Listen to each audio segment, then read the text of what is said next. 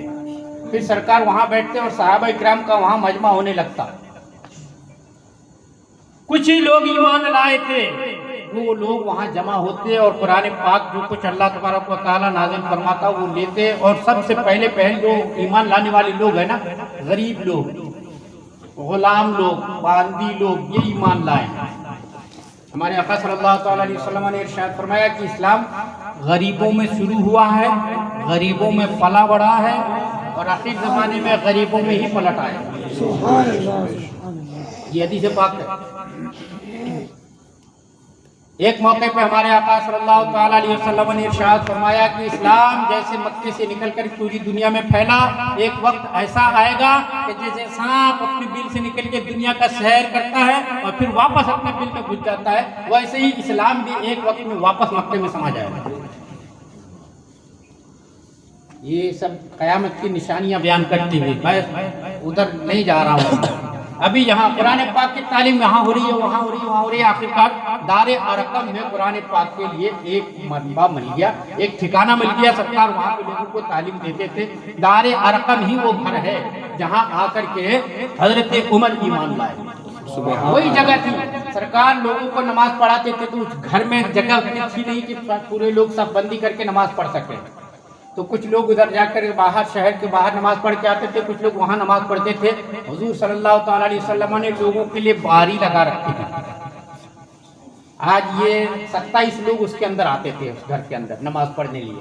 ویسے بیٹھنے کو سبھی بیٹھ سکتے تھے لیکن نماز پڑھنے کے لیے 27 لوگ. اچھا، وقت کی اتنی پابندی کا خیال رکھتے تھے اول کہ جس وقت میں یہ لوگ پڑھتے اور اسی وقت میں جو باقی لوگ ہیں وہ بھی پڑھتے، تو وہ کیسے ہو سکتا، ان کو بھیج دیتے شہر کے باہر چلے جاؤ. آخر میں ایک دن صحابہ نے عرض کیا، یا رسول اللہ، کیا ہم اللہ کی عبادت ایسے ہی چھپ چھپ کے کرتے رہیں گے یا اس کا کوئی حل بھی نکلے گا؟ آقا کریم صلی اللہ تعالیٰ علیہ وسلم سجدہ ریز ہوئے. رات کا وقت تھا، آپ نے دعا مانگی، اے اللہ، عمر بن خطاب سبحان اللہ یا ابو الحکم بن عاص کے ایمان سے، ابو الحکم بن حشام کے ایمان سے اسلام کو عزت عطا فرما. یہ روایت آتی ہے. ایک روایت میں آتا ہے کہ ہمارے آقا ارشاد فرما دعا کرتے ہیں کہ یا اللہ، عمر بن خطاب کے اسلام سے ایمان کو، اہل ایمان کو عزت عطا فرما. آپ کی یہ دعا حضرت عمر کے حق میں قبول ہوئی. دوسرا دن تھا، لوگوں نے، مکے والوں نے طرح طرح سے پالیسی، اول تو یہ کوئی توجہ نہیں دی. اب دیکھیں کیا اسلام دھیرے دھیرے بڑھتا چلا جا رہا ہے. اہل مکہ نے مسلمانوں کے اوپر ظلم و ستم کا بازار گرم کیا. اول تو غریبوں کو ستاتے تھے، غلاموں کو ستاتے تھے، پریشان حالوں کو ستاتے تھے. پھر انہوں نے یہ طے کیا یا جو بڑے لوگ ہیں جب تک یہی ایمان سے نہیں پھریں گے تو باقی لوگ کیسے پھریں گے؟ تو بڑے لوگوں کو اگر ہم مارتے ہیں، فلانے قبیلے والے، ان کے قبیلے والے آ جائیں گے. تو ہر قبیلے کے سردار نے بیٹھ کر کے یہ طے کیا کہ تم اپنے قبیلے کے لوگوں کو سنبھالو، تم اپنے قبیلے کے لوگوں کو سنبھالو، تم اپنے قبیلے کے لوگوں کو سنبھالو. اس طرح سے کام بانٹ دیا گیا اور اس طرح سے ستانے لگے. حضرت عمر کو بھی کام دیا گیا. ان کو پتا چلا کہ ان کے بہن ایمان لا چکے ہیں. حضرت سعید بن زید یہ ایمان لا چکے تھے. حضرت عمر کو پتا چلا. ہر ایک کو اپنے رشتہ داروں کو سنبھالنا تھا تو یہ سنبھالنے کے لیے نکلے تلوار لے کر کے. ان کا ارادہ تو سرکار اقدس صلی اللہ تعالیٰ علیہ وسلم کے ساتھ برائی کا تھا. جب چلے تو راستے میں کسی نے روک کے کہا، عمر کہاں جا رہے ہو؟ کہا کہ آج اس سے پاک کر دوں گا. کس طرف کو جا رہے ہو؟ ارقم کے گھر جا رہا ہوں. بتانے والے نے بتایا کہ پہلے سعید کو دیکھو، اپنی بہنوئی کو دیکھو، یہ بھی ایمان لا چکے ہیں. اچھا، تو پھر تو بولے پہلے میری ذمہ داری یہ ہے. گئے دروازے کے باہر کھڑے، ادھر اندر حضرت ابو طلحہ حضرت سعید کو قرآن پڑھا رہے تھے. دونوں میاں بیوی پڑھ رہے تھے، یہ پڑھا رہے تھے، قرآن پاک کی تلاوت ہو رہی تھی، یہ تھوڑی دیر وہاں کھڑے کھڑے قرآن پاک کی تلاوت کو سنے۔ اب تک عالم یہ تھا کہ کوئی سنتا ہی نہیں تھا نا، قرآن پاک کو سننا ہی نہیں چاہتا تھا۔ اب جب سن لیے، ان کی زبان تھی، جیسے سن لیے نا، اندر گئے اور جاتے ہی اپنی بہن کو ایک ہاتھ مارا، ایک ہاتھ بہنوئی کو مارا، اور حضرت ابو طلحہ کو تو چھپا دیا گیا تھا، وہ چھپ گئے۔ کہا کہ مارا پیٹا، انہوں نے کہا کہ یار تم یہ کیا پڑھ رہے ہو، تمہیں نہیں معلوم ہے کہ محمد نے لوگوں کا دین خراب کیا، تم نے بھی اپنا دین خراب کر لیا، یہ کیا پڑھتے ہو؟ حضرت سعید نے کہا عمر تم کسی کے اوپر حکم لگانے فیصلہ کرنے سے پہلے سن کیوں نہیں لیتے کہ اس میں لکھا کیا ہے؟ عمر نے کہا مجھے سناؤ۔ تھوڑا سا پڑھ کے قرآن پاک سورہ طٰہٰ تھوڑا سا تلاوت کیا گیا، تھوڑا سا ان کو سنایا گیا، اور تھوڑا سا سنا، عمر کے آنسو جھڑ جھڑ روانہ ہو، عمر کے آنسو بہنا چالو۔ اٹھے، کہاں کہ محمد کہاں ملیں گے؟ انہوں نے بتایا کہ دار ارقم میں ملیں گے۔ گئے، دروازہ بند تھا، باہر سے آواز لگائی، اور جب باہر سے آواز لگائی کون ہے اندر سے پوچھا گیا، کہا عمر بن خطاب۔ حضرت حمزہ اٹھے، حضرت حمزہ ایمان لا چکے تھے، وہ اٹھے، ان کو خیال تھا کہ عمر کسی اچھی نیت سے تو نہیں آیا ہوگا۔ وہ اٹھے، دروازے کے پاس جا کر کے بولے عمر تم اگر حضور سے ملنے کے لیے آ رہے ہو اجازت ہے، لیکن ہتھیار مجھے دے دو۔ عمر نے کہا نہیں، میں اپنی تلوار کسی کو نہیں دیتا۔ حضور نے فرمایا حمزہ ان کو آنے دو، عمر کو آنے دو۔ عمر جانے لگے تو حضرت حمزہ حضرت عمر کی تلوار کے دستے پہ ہاتھ رکھے ہوئے تھے۔ میں نے اگر خدا نہ خواستہ حضور کے پاس جا کے نیت خراب ہو اور کھینچنے لگو تو میرا ہاتھ رہے۔ حضرت حمزہ تلوار کے دستے کے اوپر ہاتھ رکھے رہے، اور جب حضور کے قریب پہنچے نا، بس حضور کے چہرے مبارک کو دیکھا، آقا کریم نے بھی حضرت عمر کو دیکھا اور کاندھے پہ ہاتھ رکھ دیا، اور ہاتھ رکھنے کے بعد صرف اتنا فرمایا عمر کیا اب بھی وہ وقت نہیں آیا کہ تم اللہ کے حق کو بچا لو؟ سبحان اللہ۔ بس اتنا کہنا تھا، عمر پہلے ہی سے روتے ہوئے آئے تھے، دہاڑے مار کر رونا شروع ہو گئے، یا رسول اللہ مجھے معاف کر دے، میں اب تک کس غفلت میں پڑا تھا۔ حضرت عمر نے وہیں پہ شہادت کا کلمہ پڑھا، ایمان میں داخل ہو گئے، اور جب اسلام میں داخل ہو گئے تو پوچھا یا رسول اللہ اسلام کے احکام کیا ہے؟ تو اس وقت تک جو احکام آئے تھے، نماز پڑھنا، زکوٰۃ دینا، غریبوں کا ساتھ دینا، نیکی و پرہیزگاری کی زندگی گزارنا، جو احکام آئے تھے سرکار نے وہ تعلیم فرمائے۔ تو اس نے کہا یا رسول اللہ کیا آپ حق دین لے کر کے نہیں آئے؟ سرکار نے فرمایا بے شک میں حق دین لے کر کے آئے۔ کیا آپ اللہ کے سچے رسول نہیں ہیں؟ آپ نے ارشاد فرمایا بے شک میں اللہ کا سچا رسول ہوں۔ کیا قرآن اللہ کا کلام نہیں ہے؟ آپ نے فرمایا بے شک قرآن اللہ کا کلام ہے۔ تو پھر حضرت عمر نے کہا پھر ہم لوگ حق کے ساتھ رہتے ہوئے چھپ کے عبادت کیوں کریں گے؟ ہم تو کعبے میں نماز پڑھیں گے۔ یہ حضور نے تو دعا ہی کیا تھا کہ یا اللہ عمر کے اسلام سے، عمر کے ایمان سے اسلام کی عزت عطا فرما۔ اب وہ عزت کا جلوہ دیکھیے، حضرت عمر نے کہا کہ چلو، ایک طرف حمزہ، ایک طرف عمر، بیچ میں رسول اللہ، صحابہ کرام جو اس وقت تک ایمان لائے تھے، وہ سارے کے سارے کلمہ طیبہ کا ورد کرتے ہوئے، لا الہ الا اللہ محمد رسول اللہ پڑھتے ہوئے کعبہ شریف میں داخل ہوئے، نماز پڑھ گئے۔ اب ادھر سے عتبہ ہے، شیبہ ہے، ربیعہ ہے، یہ ہے، وہ ہے، امیہ بن خلف ہے، ابو جہل ہے، سب دیکھ رہے ہیں یہ کیا ہو گیا، عمر بھی ایمان لائے۔ اب تک تو مسلمانوں کو غریب سمجھ کے بھیڑ جاتے تھے، جس کو جہاں مرضی آج سکھاتے، جس کو جیسا چاہا مارا پیٹا، لیکن جب عمر کو دیکھ لیا اب کسی کی ہمت نہیں کھل رہی ہے کہ ان کے اوپر۔ پھر بھی جب آپ رات میں نماز شروع کی تو پیچھے سے لوگوں نے کنکریاں پھینکی، سنگریزے برسائے، تکلیفیں پہنچائی، اپنے حد تک کوشش کیے۔ کفر حرام میں اپنا کام کرے گا، اور اسلام کا بھی کام یہ ہے کہ ہر حال میں اپنا کام کرنا ہے۔ یہ جو اسلام ہم کو ملا ہے نا، جس کو ہم بہت آسانی کے ساتھ، صرف اس لیے کہ اللہ نے ہم کو مسلمان گھر میں پیدا کر دیا ہے، ہم کو اللہ نے اسلام عطا فرما دیا، جس کو ہم اتنا آسان سمجھتے ہیں، یہ اتنا آسان نہیں ہے۔ انشاءاللہ تعالی ہمت ساتھ نہیں دے رہی ہے، پھر کل بیان کریں گے انشاءاللہ تعالی، آپ ہم جمع ہوں گے، بیان کریں گے۔ قرآن پاک کے درس میں شامل رہیے، یہ گزارش ہے، بہت ضروری چیز ہے، اور جو کچھ بھی رسول اللہ کے بارے میں سنتے سمجھتے ہیں نا، حتی الامکان اس پہ عمل کرنے کی بھی کوشش رہے۔